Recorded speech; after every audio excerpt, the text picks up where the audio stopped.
Israel और अरब देशों में बढ़ने लगी है नजदीकी। यूएई के बाद अब सऊदी अरब का भी पिघल रहा है दिल। अरब देशों और इजराइल की नजदीकी से चिढ़ा पाकिस्तान। दोस्तों, एक वक्त ऐसा भी था जब इजराइल और अरब देशों के बीच 1968 में हुए युद्ध ने मध्य पूर्व के भौगोलिक नक्शे को ही बदल दिया था। लेकिन आज दुनिया के समीकरण बदल चुके हैं। इन बदले समीकरणों की वजह से इजराइल अरब देशों से लगातार संबंधों को सुधारने में लगा हुआ है। पिछले साल अगस्त से आधिकारिक तौर पर इजराइल अरब देशों से बेहतर संबंध बनाने में लगा हुआ है। 13 अगस्त 2020 को संयुक्त अरब अमीरात और इजराइल ने आधिकारिक तौर पर ऐतिहासिक समझौते पर हस्ताक्षर किए थे। इसके बाद बहरीन से भी समझौता हुआ और अक्टूबर आते आते सूडान और मोरक्को ने भी इजराइल से राजनयिक संबंध बनाए। इसके बाद नंबर आया मिस्र का। इस साल सितंबर में कोई भी इजरायली पीएम एक दशक बाद मिस्र पहुंचे थे। इजरायली पीएम नफ्ताली बेनेट मिस्र के राष्ट्रपति अब्देल फतह अल सीसी से मुलाकात की। इस मुलाकात में गाजा पट्टी में बढ़ते तनाव और नील नदी की सहायक नदी पर बने इथियोपियाई बांध को लेकर विस्तार से बातचीत हुई और दोनों नेताओं ने संबंधों में गर्मजोशी के संकेत दिए। एक वक्त ऐसा भी था जब अरब देशों को इजराइल फूटी आंख नहीं भाता था। इसे आप इस बात से समझ सकते थे कि अरब देशों के लोगों का इजराइल जाना तक मना था और यही हाल इजरायली नागरिकों के साथ भी था। लेकिन अब सब कुछ बदल गया है। दरअसल इजराइल और अरब देशों के बीच बेहतर हो रहे संबंधों के पीछे कई वजहों में से एक ईरान भी है। सऊदी और ईरान के बीच लड़ाई जग जाहिर है। ईरान ने इजराइल को दुनिया के नक्शे से मिटाने की कसम खाई हुई है। वहीं इजराइल नहीं चाहता कि ईरान का परमाणु कार्यक्रम आगे बढ़े। इस वजह से वो अरब देशों को ईरान के खिलाफ लामबंद कर रहा है। अभी कुछ दिन पहले ही इजरायली पीएम नफ्ताली बेनेट संयुक्त अरब अमीरात पहुंचे थे। यहाँ एयरपोर्ट पर उनका भव्य स्वागत किया गया था और खुद यूएई के विदेश मंत्री ने एयरपोर्ट पर उनका स्वागत किया था, जबकि राजधानी में उनका स्वागत खुद यूएई के प्रधानमंत्री ने किया था। यूएई के बाद अब सऊदी अरब भी इजराइल के साथ अपने संबंध सुधारने में लगा है। हालांकि इसमें एक पेंच फंसा हुआ है। दोस्तों, मैं आप लोगों को आज इस वीडियो में इजराइल और अरब देशों के बीच बढ़ती इसी नजदीकी के बारे में बताने वाली हूँ।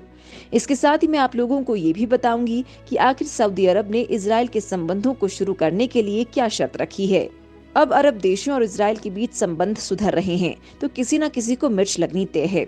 ईरान के इन संबंधों से परेशानी हो रही है, समझ आता है, लेकिन पाकिस्तान को इन संबंधों से मिर्च क्यों लग रही है, ये समझ नहीं आता। दोस्तों, आज के इस वीडियो में इन्हीं मुद्दों पर बात करने वाली हूँ। लेकिन सबसे पहले मैं बात करूंगी उस मुद्दे पर जो इजराइल और अरब देशों के, खासकर यूएई और सऊदी अरब के संबंधों को बिगाड़ सकता है। दरअसल यूएई और सऊदी अरब के बीच इजराइल का एक हथियार खींचतान की वजह बना हुआ है और आज के इस वीडियो में सबसे पहले मैं इसी मुद्दे पर बात करूंगी। तो दोस्तों, वीडियो को बिना स्किप किए पूरा देखिएगा और बने रही मेरे साथ। इजराइल के आयरन डोम सिस्टम पर यूएई की नजर। इजराइल ने यूएई को आयरन डोम देने से किया इनकार। यूएई की ईरान से बढ़ती नजदीकी बनी वजह। दोस्तों, अभी कुछ दिन पहले ही इजराइल के पीएम ने यूएई की यात्रा की थी। इस यात्रा के दौरान जिस तरह से इजरायली पीएम का स्वागत हुआ, उसको देखकर लगा था कि अरब देशों के संबंध इजराइल से सुधर रहे हैं। इन दोनों देशों के नजदीक आने का मकसद था ईरान के खिलाफ एक बड़ा गठबंधन खड़ा करना। यूएई के साथ ही इजराइल सऊदी अरब के साथ भी संबंध करने की ओर बढ़ रहा है। इजराइल का मकसद है कि ईरान के खिलाफ अरब देशों को अपने पाले में लाया जाए। इजराइल और यूएई के बीच वैसे तो संबंध अच्छे हो रहे हैं। इजराइल के पीएम ने अपने इस दौरे के दौरान यूएई के साथ कई रक्षा सौदों को लेकर बात भी की है। दरअसल ये तो सभी जानते हैं कि इजराइल के हथियार टेक्नोलॉजी कितनी बेहतर है। ऐसे में इजराइल के हथियारों पर यूएई की भी नजर है। कुछ रिपोर्ट की माने तो यूएई की नजर इजराइल के iron dome missile defence system पर है और यूएई इस बात की चर्चा इजराइल से कर भी चुका है। लेकिन इजराइल ने यूएई को ये सिस्टम देने से साफ इनकार कर दिया है। तो ऐसा क्या हुआ जिसकी वजह से इजराइल ने यूएई को ये सिस्टम देने से इनकार कर दिया है? तो इसके पीछे की वजह है ईरान। दरअसल इजराइल और ईरान की दुश्मनी जग जाहिर है। यूएई के भी ईरान से संबंध कुछ अच्छे नहीं हैं, लेकिन पिछले कुछ महीनों में यूएई और ईरान के बीच की नजदीकी बढ़ी है। दरअसल नफ्ताली बेनेट के दौरे से एक हफ्ते पहले ही यानी 6 दिसंबर को संयुक्त अरब अमीरात के राष्ट्रीय सुरक्षा सलाहकार शेख तहनून बिन जायद अल नाहयान ने तेहरान में अपने ईरानी समकक्ष अली शामखानी और देश के कट्टर राष्ट्रपति इब्राहिम राइसी से मुलाकात की थी। दरअसल हाल के महीनों में यूएई और ईरान के बीच संबंधों में सुधार हुए हैं। दोनों देशों के विदेश मंत्रियों ने फोन पर भी बातचीत की है। इसके बाद हुआ ये कि यूएई के विदेश मंत्री शेख अब्दुल्ला बिन जायद ने ईरान के सीनियर डिप्लोमेट हुसैन अमीर अब्दुल्लाहियन को आधिकारिक यात्रा के लिए अबू धाबी में बुलाया।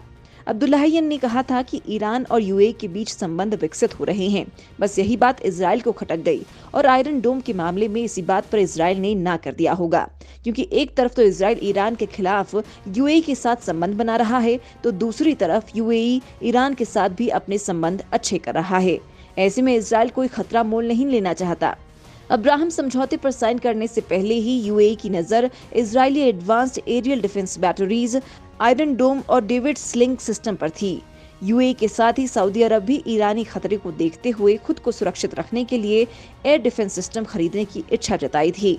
और अब्राहम समझौते पर साइन करने के बाद ये यूएई आयरन डोम को लेकर इजराइल पर दबाव बना रहा था। लेकिन मौके की नजाकत को समझते हुए इजराइल ने इस तरह के सौदे को लेकर आगे बढ़ने से साफ इनकार कर दिया है।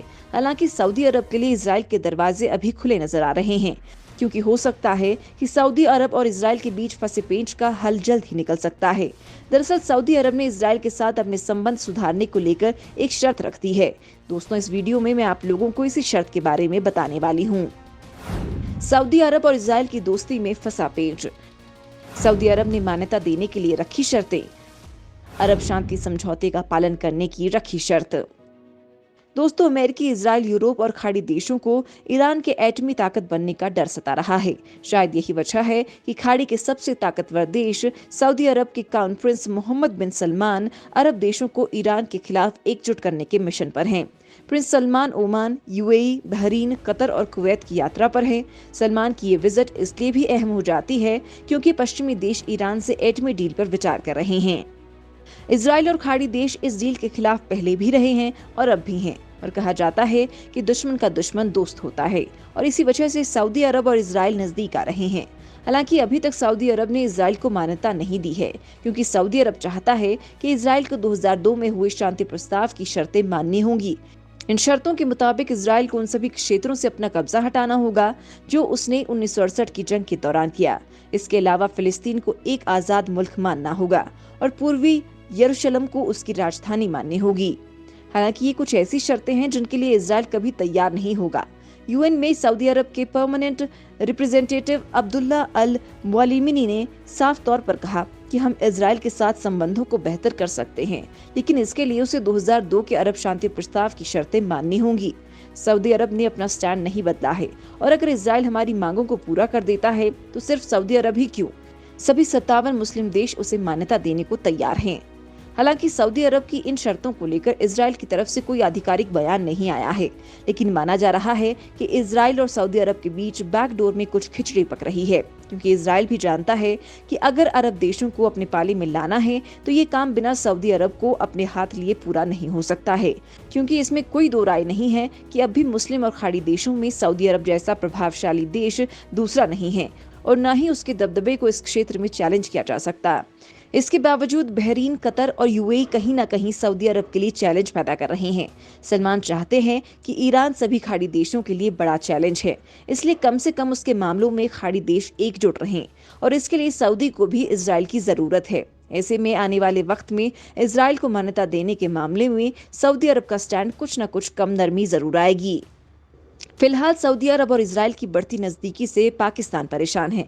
दोस्तों, वीडियो में मैं आप लोगों को पाकिस्तान की इसी परेशानी के बारे में बताने वाली हूँ। दोस्तों, अगर इजराइल सऊदी अरब की शर्तों को मान ले और 2002 के अरब शांति समझौते को मानने के लिए तैयार हो जाए तो खाड़ी के 57 देशों के साथ इजराइल के संबंध अच्छे हो जाएंगे। लेकिन ये बात पाकिस्तान के गले नहीं उतर रही है, क्योंकि ऑर्गेनाइजेशन ऑफ इस्लामिक कोऑपरेशन में खाड़ी के सभी इस्लामिक देशों के अलावा पाकिस्तान भी शामिल है। पाकिस्तान ने इस्लाम के नाम पर आज तक इजराइल को मान्यता नहीं दी है। दोनों देशों के बीच राजनयिक संबंध न होने से कोई भी इजरायली नागरिक न तो पाकिस्तान जा सकता है और न ही कोई पाकिस्तानी इजराइल। लेकिन अभी तक ये साफ नहीं है कि क्या सऊदी के इजराइल के साथ रिश्ते बहाल करने पर पाकिस्तान भी उसकी राह चलेगा, या फिर वो तब भी अपने पुराने रवैये पर कायम रहेगा। अगर इजराइल शर्तों को मान लेता है तो इसका सबसे ज्यादा नुकसान पाकिस्तान को ही होगा, क्योंकि पाकिस्तान आतंकियों की सबसे बड़ी पनाहगार है और इजराइल को आतंकियों का काल कहा जाता है। इसके अलावा अगर इजराइल से अरब देशों के संबंध बेहतर होते हैं तो यूएई और सऊदी अरब से जो मदद पाकिस्तान को मिलती है वो भी बंद हो सकती है, क्योंकि इजराइल कभी नहीं चाहेगा कि यूएई और बाकी अरब देश किसी ऐसे देश की मदद करें जिसका इस्तेमाल आतंकियों को पालने में किया जाए। साथ ही इजराइल और भारत दोस्त हैं और भारत इजराइल को पाकिस्तान पर नकेल कसने के लिए कह सकता है और इजरायली सऊदी अरब और यूएई को पाकिस्तान की मदद न करने के लिए भी कह सकता है और शायद इसी वजह से पाकिस्तान अब परेशान है।